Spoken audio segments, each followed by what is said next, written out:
November 2017, a group of robbers pulled off a daring heist at the Kenya Commercial Bank KCB branch in Thika, Kenya. A group of individuals who dug a hole into the vault of the bank and successfully walked away with 50 million shillings. The bank's vault was accessed by the robbers So we get paid for all our work via an atypical means. They dug a tunnel from a nearby friendly exhibition shop to the strong loom. People seem to be praising the thieves for their creativity. The events that happened in Thika town can be said to have been lifted from a script of a Hollywood film. It could really be a scene from any Hollywood blockbuster. Think Ocean's 11. The only way to describe what happened here is some genius ingenuity and creativity in terms of the men who excellently and precisely executed the heist without being noticed. That involved no use of firearms or dangerous car chases. has worked hard in school and at work and is still broke. Give me a pay stub for $72,000. I quit my job. As you have seen in previous years, no one has successfully robbed a bank. But if you stick around, I will show you how these three students managed to rob a bank. Stay tuned, and this is how to rob a bank without casualties.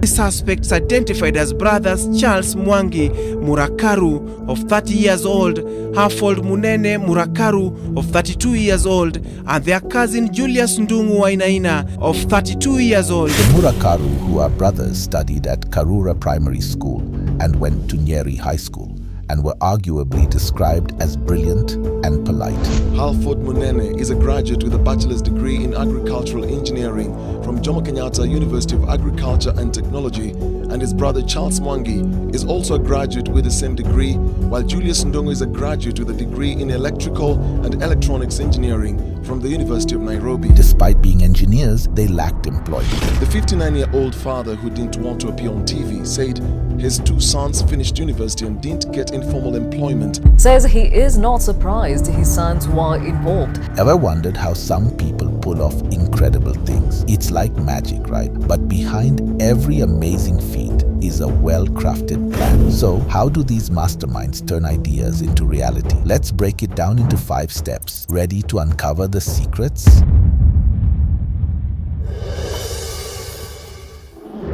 The robbers began planning the heist several months in advance. With the robbers executing the plan in the course of 6 months.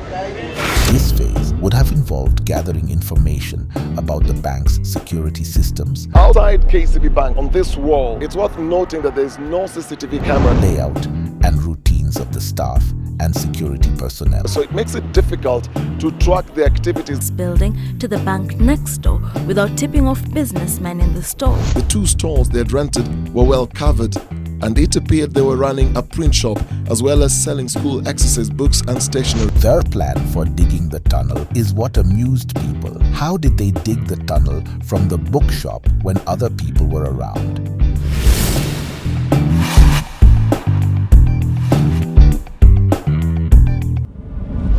Secret activities reveal a daring but meticulous plan that didn't raise any suspicions, even from the shop owners just a few feet from their stalls. They were caught with a welding gas cylinder, gas masks, planks of wood for supporting the tunnel, cartons for ferrying the sand, overalls, a spirit level, battery, and an inverter for lighting the tunnel during the By heist. day, their accomplices sold books, but quietly under their neighbors' noses, they also dug a tunnel which, once complete, would link their stalls to the bank next door, conscious of the prying eyes of their neighbors. So the first stall is this one. Nothing really out of the ordinary, just a normal shelf and some carton boxes, some sockets on the wall and a cable. It was normal. Now this is where they were keeping their papers and their books and using this stall as a store, and they paid 12,000 shillings per month. And even the people who are selling in the same building could not detect and know whether there was a tunnel which is being dug, leave alone the police station, which is 150 meters away from the shop. And how did they carry the debris? Hid the debris in sacks, on top of which they piled books. These sacks were then emptied into carton boxes and loaded into vehicles. The second stall and the third one, this is where they were digging the hole. From behind this cover is where they were doing all this. During the day, the businessmen here say that it was covered the way it is right now. So the second stall and the third stall were covered during the day, and at night, that's when they were doing their digging. In the days leading up to the heist, the robbers would have finalized their plans, ensuring that all necessary tools and equipment were in place.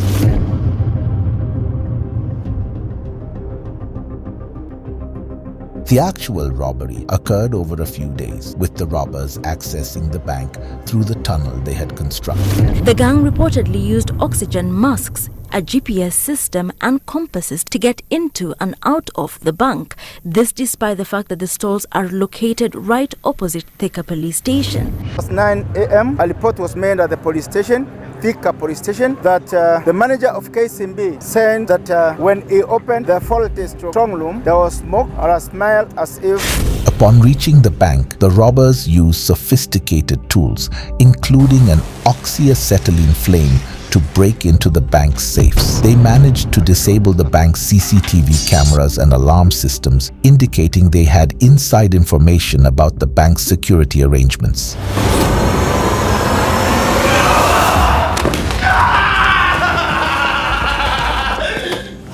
30-meter tunnel straight into the bank vault and came out 50 million shillings richer.